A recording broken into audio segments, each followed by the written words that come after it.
Hello everyone. Today, as you all know, we have Mr. Apurva Chamaria, the head of startups, VC and private equity at Google India. Apurva has served in C-level roles at global organizations like Ranbaxy, HCL Technologies, RateGain, Tech Mahindra, and now at Google. He was ranked as a top 10 angel investors in India by Economic Times in 2019. Having invested in startups like Inno8, Josh Stocks, Dukan, Goat Brands, Shiros, Inc42, Checkbook, Blue Smart, Kawa Space, and so on, he has invested in 47 startups with 10 exits. He is also a limited partner in VC firms like 9 Unicorns and Jamba Capital. We also have Mr. Ravish, who is a seasoned investor, alumnus of IIM Ahmedabad, part of startups and VC team at Google India. He leads a very critical portfolio who manages top-tier VCs like Sequoia, Matrix, and Axel for Google. I know we're all super excited to have them on our campus today. So without any further delay, let's begin.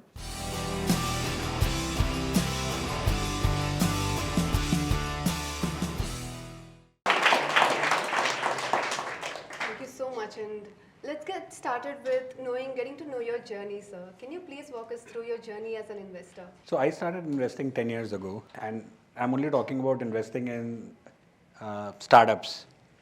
I only started investing in stock markets last year. I had a very simple hypothesis. The hypothesis was that in stock markets, typically until unless you're taking a majority position, you can't influence outcomes. But in startups, you can actually work with founders, learn with them, and influence the outcome and hopefully create future winners which will go on to get listed in stock markets. So started investing. First investment was in a data science company which I exited just after a couple of years. And in India, there were very few of us who had started investing as active angels. So we got to know each other well. Today, most of my deal flow comes through other founders or other investors, and every deal which you do or don't do teaches you things. Companies I have looked at but not invested in which have gone on to be very successful, and also learned from deals which have not gone well. So 10 exits is great, but there are also some deals which haven't gone well. So you learn there as well. Shall we also talk about how different is Google for you, and what are your favorite things about working in Google? Google is an incredible opportunity. I think what really I find amazing about Google is a 2.5, 3 trillion, depending on which month we are talking about, market cap company. But even with that, it intrinsically remains an amazingly humane and humble company. And our 3 values, which we take a lot of pride in, are respect the user. And that could manifest itself in terms of taking care of all personally identifiable information, data and security. So bring your best A game every moment. And I find that amazingly entrepreneurial and energizing. And third is respect each other. Very simple, very easy to remember values. Ravish has been here far longer than me. What do you find amazing about Google? Yeah, I've been with Google for 10 years now. So it's been a long time. What I think is it's a very special place, and what really inspires me is that the company truly thinks for the ecosystem first, customers first, partners first, and these monetary outcomes are the most secondary thing that ever comes up in our conversations. There have been times when we've told the partners to not do an ad campaign because it was not right for the company. And it was at the risk of revenue, but we chose to do that because we wanted to be partner first in that meeting. So it's all about doing the right things for everyone, no shortcuts, standing by values. Yeah. Amazing. So can you also please throw some light on how Google helps aspiring entrepreneurs and the startups? Because most of us want to start up one day. So can you tell us how we can leverage all the opportunities and resources available and make the most out of it? How many of you want to start up? Great, we are in the right hall. Ravish, you want to get that? Yeah, sure. So everything that Google does in the ecosystem is branded as Google for Startups externally. And Apurva and I are from the VC and Startup Partnerships team. What the team does is it brings the best of Google to the ecosystem. So essentially, Google has several products for enterprises, for consumers, for developers, more than 100 Google products available. The most common Google products, known to people is search, YouTube, Maps, so on and so forth. But there are other Google products which startups leverage on a daily basis. Flutter, TensorFlow, several AI products, several robotics products. There are products for that Web3 companies are leveraging today. And there are several unicorns in the country that have leveraged Google's partnership, and we enjoy that relationship with our trusted partners. They have leveraged that partnership to be able to grow into most trusted unicorns of the country today. So we have a program which is around cloud credits. So if you're building a digital startup which needs cloud technology and you've raised funding in Series A minimum, you're eligible for up to $200,000 of cloud credits. So which is substantial for a young startup. And it's non-equity diluting. So we are giving you $200,000 of credit without any equity dilution. We run a couple of accelerator programs. So this year we launched our first accelerator program only for women founders. We saw about 400 applications. We finally selected 20 amazing women founders. Out of 27 had already raised VC rounds. And they still choose to apply and be considered for our first accelerator for women founders because they see the significant value of having a company like Google invested in your success. Some of the companies which have come out from Google Accelerator are ShareChat, Baby Chakra, which is now MyGlam. Apurva is a strong advocate for diversity in the startup ecosystem. And the larger mission of Google for Startups is to support a thriving and a diverse ecosystem in the country. And not just through the accelerator, but Apurva has also led several initiatives for mentoring and networking enablement for women entrepreneurs. So if you're starting up, if you have great ideas, please definitely get in touch. And if there's anything that we can do from Google point of view, we'd definitely love to collaborate and partner. Like one such initiative is every month we run something called Mix That Matters at Google offices in Bangalore and Gurgaon, which is only for women investors and women founders. And typically we have a successful woman founder and a VC coming in to do a fireside chat and then just hang around to network with the women founders. And then everybody who attends any of these sessions gets added to a WhatsApp group of women investors and founders. And this is amazing because you have access to all the top women VCs, women PE partners, women entrepreneurs, and together the community helps each other. So we feel that our role is that of an ecosystem enabler, and we don't need men to solve for women. Women themselves are so amazing that they can solve for each other. So can you please tell us what exactly do you look for in a startup while investing? So I do very, very early stage. And so this answer would be very different from an investor who is doing growth stage, venture stage, late stage. It would also be different from investors who are just starting investing versus people like us who have been investing for a fair degree and have made a lot of mistakes. My first thesis is the problem which the founder is trying to solve large enough? And the reason why that's important is the probability of a startup failing is very high. The 10% which succeed, you don't want them to succeed small. So you have to start with a big enough problem. The TAM has to be big. The vision has to be really, really audacious. Second is founder market fit. I was at an event in Goa and I was listening to a session by Mohit Bhatnagar from Sequoia, who's a managing director there. Mohit put it very well. He said, as a founder, and you might identify with it, you will have a lots of ups and downs. You will be like a wildly oscillating heartbeat. Same day you'll feel like, oh my God, I'm killing it. And same day after 1 hour, you'll feel like I'm getting killed. So your resolve is going to be tested many times over many years. So you want founders who have a very deep insight into the problem, a vested interest in solving for the problem, and a Shunzu kind of approach that we have burnt bridges, we are not backing. And I always tell all the companies I back that please, please don't succeed small. It's okay, shut down, do whatever, fail, but really, really succeed big. As investors, there's no problem.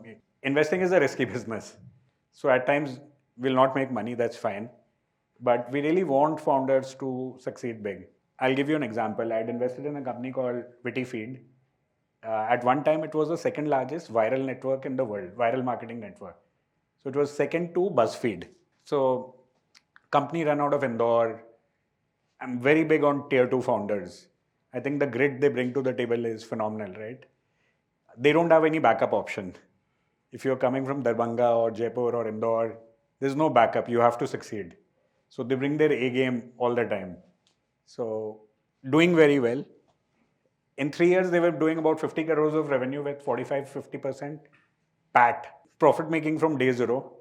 45% PAT on a 50 crore sale. Phenomenally fast growing. A very big company slapped a lawsuit on them. And it was a 7,000 page lawsuit. Big companies can keep fighting, keep spending money. Basically, it forced them to wind down. And because the founders were doing so well, they had bought beautiful houses in Indore, fancy cars, beautiful office in anybody from Indore here? So there's a very tall building with a bar and a pub on top. It's like the tallest building in Indore. Yeah. So their office was on the second last and third last floor. So I used to go there for board meetings and stuff like that. Founders went into depression. There were 4 of them. So one day the founder calls me at 2 a.m. and he says, and you could hear in his voice that he's broken.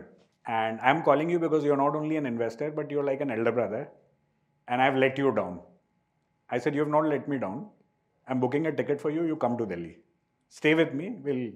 And we discussed and we talked whole night. And we said, we don't have money to pay salaries. Very honestly, this is what has happened. Things are not going well. If you want to stay on in the company, we can't give you salary. We can give you equity. You can choose to work for equity. And once we start making money again, if we do, we'll give you salary. Out of 130, 40 people, 70 said no. But about 50% of employees said we'll take the equity and stay. They said forget about taking in equity. We'll all put cash in the company. Today that company is pivoted into a company called Stage. Stage is Netflix for Haryanvi. Exactly like Netflix for Haryanvi shows. Very interesting. It allows you to buy virtual currency and tip performers. Netflix with a spin for India. They just raised a very good round from Bloom. I exited. A bunch of us exited.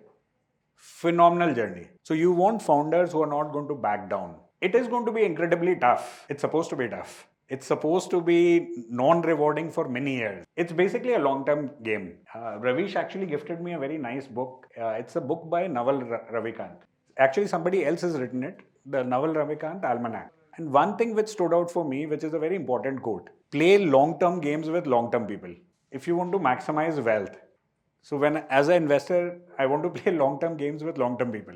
People who are really going to execute, not back down, and who will have grit. So it's a very inspiring story. Thank you for sharing, sir. And Mr. Ravish, can you please throw some light on what you look at while investing in startups? Okay, firstly, in my last several years at Google, I might have probably interacted with more than 200 founders now. And never have I ever talked to a founder who's low on energy. Things might be breaking apart. Their bank account might be empty. Or, cash runway is broken and many things are broken. Product is broken. Many things might be breaking apart. But I have never talked to a single founder who's ever low on energy. If you talk to that founder, they'll say, perfect, my company is like the next unicorn of the country, we are raising a fantastic round, things like that. But they are basically optimists. It doesn't mean they're faking it. They actually believe. They actually believe in it, which I think is very inspiring. So to your question, the first thing that I look for in a founding team is the incremental energy that they can bring to the table. If those people can keep me inspired, and if there is an interesting problem that they are solving, which I am also passionate about, then I think that is a first green signal for me. The second things are the other things are, it's a big market, strong founding team, strong growth rate, industry should be growing. These are table stakes, everybody. I mean, you don't want to be in a market which is like negative growing market. So these are table stakes, which everybody looks at. But I think in the founding team, there should be a positive, incremental energy all the time and deep passion for the problem that they're solving. And in the number of companies that I have invested in, I have very high degree of confidence in those companies even today.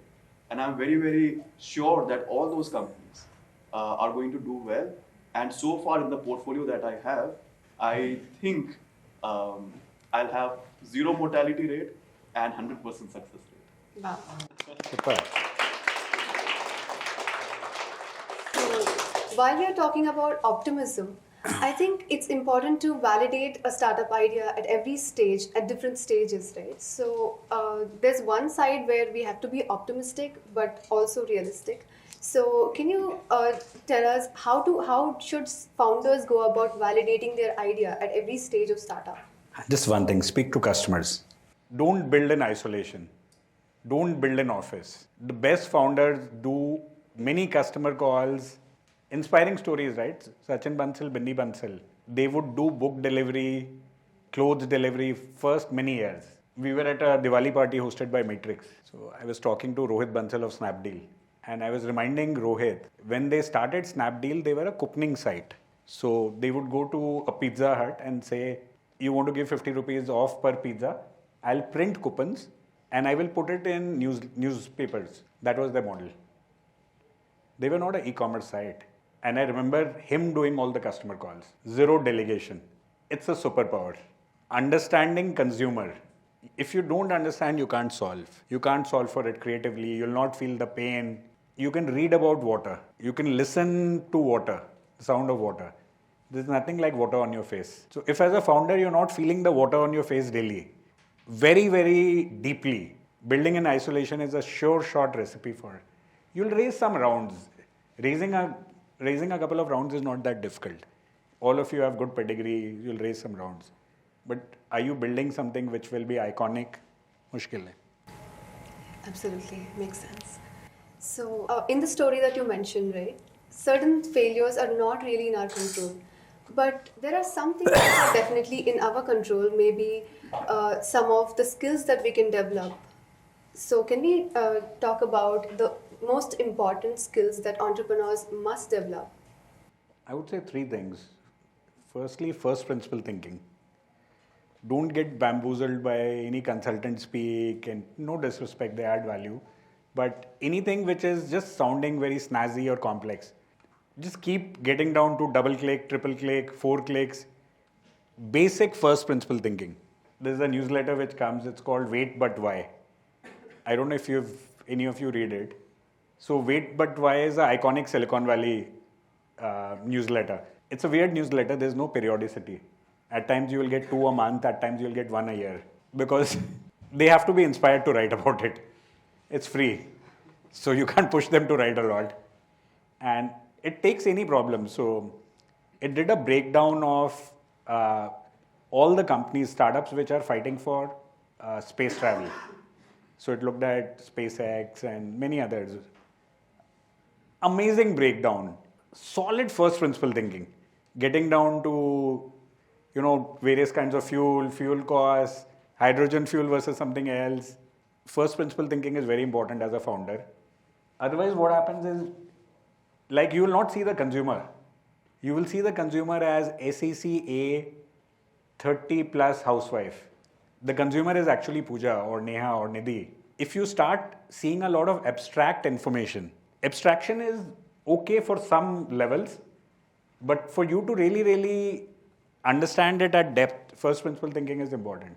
Second, I would say empathy. Empathy for the team, for your founder, co-founders, for investors. Yeah, we are also human. And then, of course, for your consumers.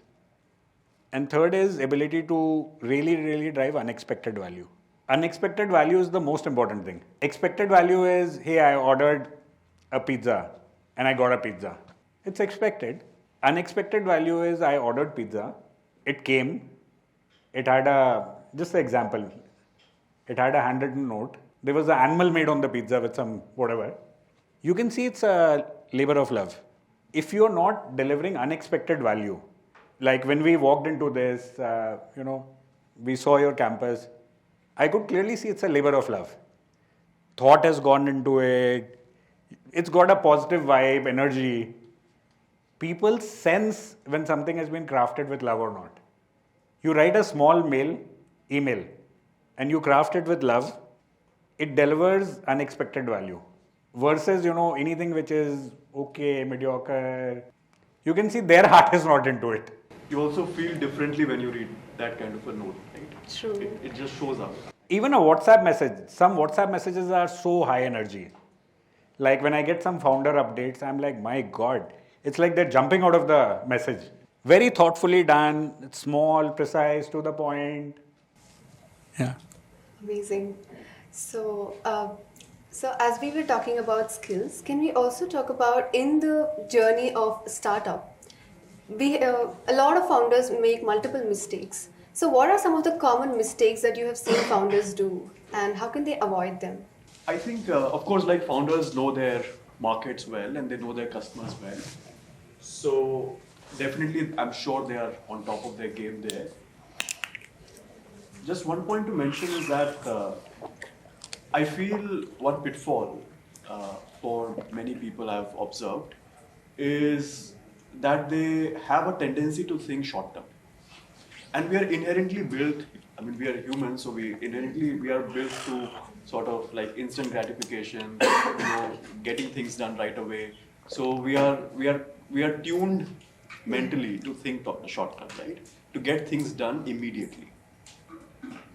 So I think one thing which is important is to continue to challenge yourself to think long term and really see, are you creating value 10 years down the line, 15 years down the line?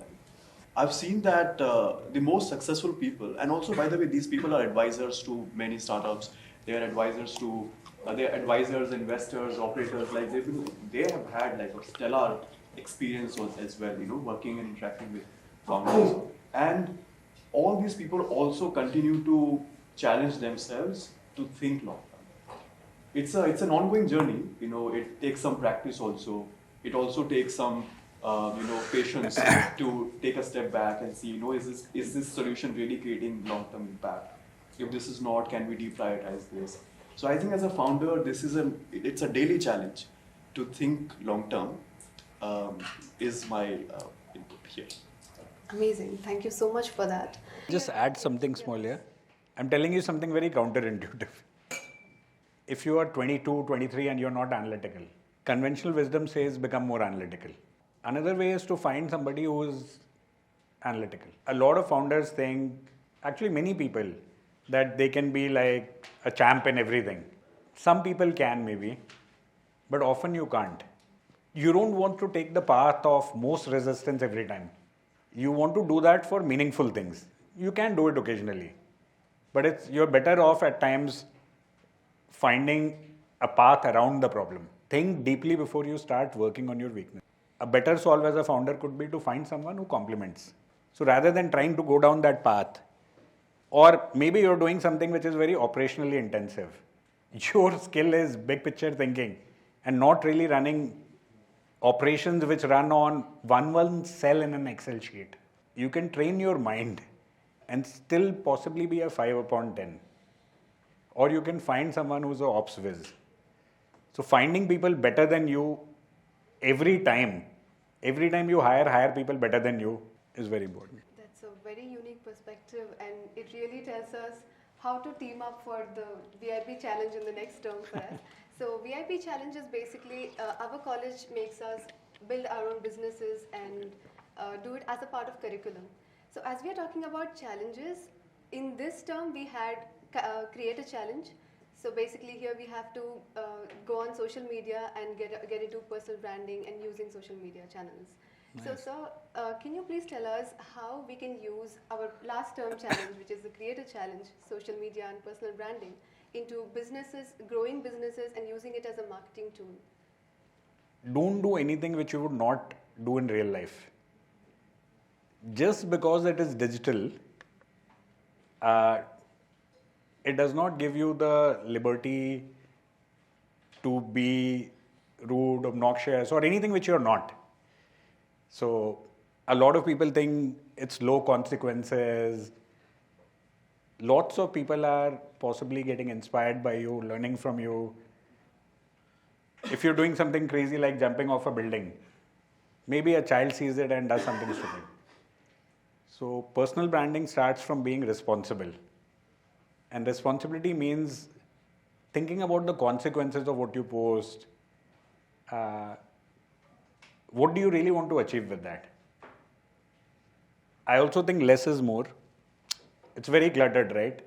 Lots of people are posting lots of things daily, and you could be that kind of a personal brand, which basically means you will be a paid influencer. Paid influencer is not the only way to build a personal brand. Like you don't see Ratan Tata posting daily, but you have people like Anand Mahindra posting daily. So you have to be very deliberate about what does your personal brand stand for. Do you want to be seen as someone who lives on Twitter? Leading people to wonder, are you working? Do you do something else? Or are you perennially on Twitter and Instagram? Versus, you actually being more thoughtful about what you post, posting something which is unique. And you have content currencies, right? Say a content can be informative. You're telling people about something which you discovered which others might not know. It can be educational. It can be inspirational. Use many types of content currencies well. Otherwise, what happens is people will start tuning you out. I think personal branding is it can be very impactful if done well. But if done just for the heck of it, I think people can almost see through it. There's this whole trend where brands are now preferring micro-influencers. So influencers with less than 5,000, 10,000 followers versus somebody with 5 million. So personal branding can be very powerful. Define your brand on what do you want to stand for. Define who's your target audience. Define your own unique tone of voice and be consistent. Unique perspective, an interesting insight. I think we will all implement it in our creator challenge from now and do things differently from today. So as we're talking about building businesses and growing them, eventually we will all have to go for fundraising and scaling it up. So Mr. Ravish, can you please walk us through what are the common mistakes that startups do while fundraising, and what are some of the things that we should keep in mind? Yeah, it's a good question. And this is only through this information is only through my interactions, with the founders. I have not started a company ever, but I've worked with many founders, partnered with them. When you're not describing your problem and your solution in an authentic and honest way, I think the VCs will catch that. Got it. Investors are people who have a strong pulse and a command on the market. And a very strong BS meter. It goes like bing. So, be true to the problem and the solution. Yeah. If things are not going as per the plan, say they are not going as per the plan, we have a plan in place, we will execute and we will try to solve ABC. But if you're trying to cover it up, say something which is not correct, not right, those things are not good. So a fundraising journey is a relationship journey. A founder and an investor relationship is a trust relationship. And what a venture capital relationship and a founder relationship should look like. And that's a great thing. So definitely my suggestion is to be honest, authentic about the problem and the solution. Stay true, and your deck is your expression. So keep it real. Sure, we will definitely keep this in mind while doing it. And there are some of us who want to, pursue some other career before we start out. Maybe work in consulting, marketing, or any role. So most of us are confused about what would be the ideal work experience. Say, suppose if we want to start up 3 years down the line, what would be the way we should go about choosing what kind of roles or companies that we should target? All of you have work experience? How many years on an average? Some are freshers, so basically 0 to 9, and then on an average we are around 4 to 5 years. I think you're ready to start. You're ready to start because the opportunity cost of not starting for 3 years is very high. While you're not starting, somebody is starting your idea, somebody is partnering with your co-founder, somebody is winning your customers, you find some co-founders in this cohort. It is impossible that you'll not raise money. So what is the risk? You're not putting your own capital. If things don't go well for whatever reason, this founding stint will put you on a different trajectory. It will get you jobs which you could have found impossible to get. So if you're not starting, and see, I'm not asking or requesting or recommending all of you to start. If you want to be a founder, the opportunity cost of not doing anything for 3 years is very, very high. If you have a student loan, something, figure that out. But if everything is taken care of, it is impossible not to start. There is no risk, like you'll raise a 500,000, 1 million seed round easily. You'll find amazing co-founders here or outside. You have so many great people coming here. You can network. Founding is a mind. You have to get into that mind space. If after spending so much in such a great course, in such a great college, if you don't see a mindset shift, I would say treating this course like an MBA is possibly could be a very costly mistake. And this mistake could cost you a couple of 100 million. You look at what is the incremental you'll get. You'll get a high paying job. Even if you fail after 3 years, you'll get it. And you'll get a higher paying job. That really inspires us all to start up immediately, sir. So with this, before we get on to other questions that we have, I would like to open the floor to questions. Anyone? It's okay. So I belong to a mechanical background, manufacturing space. So what I realized is when somebody wants to start up in the IT sector, they want to build an app and they want to build such a kind of a thing. It's easier to prototype, it's easier to validate your idea. But say if I have an idea of putting up a recycling plant where I'll get e-waste from places and I'll reuse and do something like that. Now, to even set up one plant, I need probably 2 to 3 crores. Now, such ideas, how do you go about them? How do you, at the early stage, how do you validate them? You have to start somewhere. Maybe your first recycling plant is nothing but an app which collects all the kabadi and sells it to a recycling plant. Once you make some money of it, then you put up your own plant. You will get to your goal, but at times you have to zig and zag. There are different ways to get there. Or maybe you find someone who's looking for a young entrepreneur like you and is willing to upfront money. If you can put together a good project report, 70-80% can be financed by SIGB. 15% I'm sure you can raise. Per se, capital today starting seed capital is not an issue. Before coming here, for 30 minutes we were speaking to somebody, 4 founders from IIT Madras who've built an amazing cobot. They're raising a round, 5 slides, a nice video of what the cobot will be. They don't have a cobot. If they can raise a round basis an animated video and an idea and the strength of their founding team, and they're clearly saying, abhi kuch nahi, video hai. Once we get the money, we'll work. Hi sir, I'm to this side. One small simple question. You must be receiving n number of messages, reels, personal chats. So how do you differentiate between one person versus the other while you are replying? What is the threshold, what are the parameters for you to engage yourself in that particular conversation? Maybe with a lag, but I'm able to respond. And I purely respond because if somebody is reaching out, they genuinely need help. And if I have it in mind to help, it's an obligation to help. That said, some could be a short response. Some could be as simple as just saying, thank you, but I don't know enough about it to help.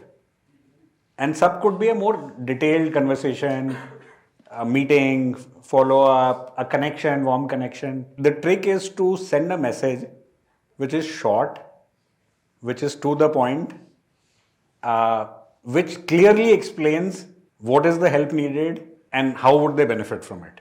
Keep it like as short as possible. If it's a couple of words, nothing like it. I got a request from a woman entrepreneur. Somebody who had applied to our accelerator had written on LinkedIn. I had sent her the link. She applied. She didn't get it. She wrote me a message.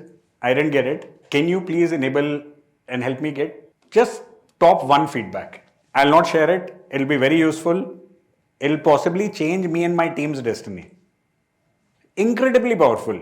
You can't say no to such a message, right? So the why in that message is very important. Anything which is like you expect me to read 2 pages and then try to understand what does he want. That's tough. I still, I'm a sucker, so I'll still take effort. I might still ask, hey, I'm not clear, what did you mean? A lot of people will not do that. Help me help you. That's the term. Very well said. This will stay on top of our mind for the next time when we write anything, sir. So, yeah. Hi sir, this is Ankur this side. Let's say a startup have a MVP and a small traction in place. Like how to figure out what is the best time to raise funds, or should the startup raise funds at all? Like, is there? If you're making money and you're growing fast, maybe you should never raise. Don't raise money for social capital because you can tell your parents, Sequoia invested in you.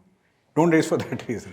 A lot of SaaS companies today at times don't raise bootstrap. Profitable from day one, don't raise at all. Straight away 10, 20, 30 million, then raise. Or at times you don't need to raise. Like I ran a SaaS startup. We reached 10 million without diluting any equity. 10 million ARR with zero capital dilution. And at times you can take venture debt. You might not even need to dilute a lot. Just a follow-up question, bootstrap or fundraising, what's better?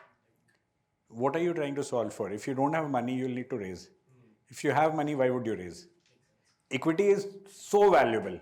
Why would you even dilute 0.1%? Do it if you need that extra growth capital. Be very frugal about diluting. You don't want to be a founder, after 4 rounds, you're left with 3%. Thank you for that, sir. We will keep that in mind while fundraising. It was amazing, and I hope many of you will become amazingly successful founders, and we'll get an opportunity as Google, as individuals, to participate in your journey, to enable your dreams and your team's dreams. So really, really wish you all the best. We are in a very auspicious time, Diwali. Use this time to really, really think about what are you building.